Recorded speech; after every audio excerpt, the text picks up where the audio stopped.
Yesterday, I gave you some quick reactions to Justin Trudeau's new cabinet. If you missed it, you can watch that video by clicking here.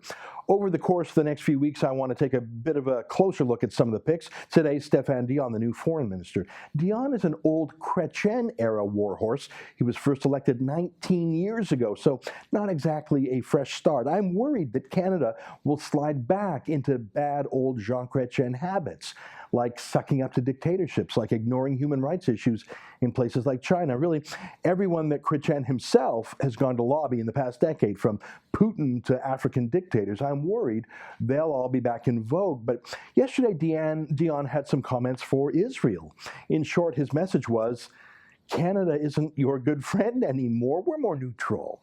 He said Canada was going back to its honest broker role in the Middle East again, as in, we'll split the difference between good and evil, between friends and enemies. Can you imagine if one of our allies said to us when we had troops in Afghanistan, hey, Canada, we like you and all, but we're going to stop being so one-sided.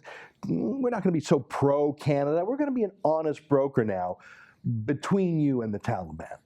Or, hey, Canada, we really love you, but instead of just supporting you in the fight against the Islamic State in Syria and Iraq, we're going to be more of a middleman between you two that you can both trust. Yeah, thanks, buddy. But why is this a surprise? I mean, look at this old story from 2006, when the Conservatives had first won under Harper, and Dion was the foreign affairs critic for the Liberals.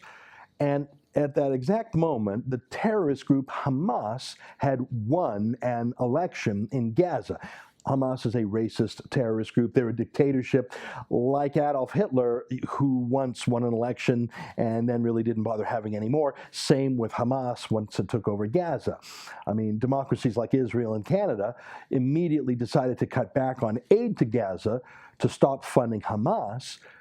But here's what Stephane Dion said, as reported in the Globe and Mail in 2006. Here's what Dion said about Canada funding the terrorist group Hamas in Gaza. He said, quote, "The government should, right away, commit itself to maintaining the $52 million in help. The social problems in the territories are awful, and in fact, Canada should do more, not less. So to cut $7 million would be a mistake," unquote.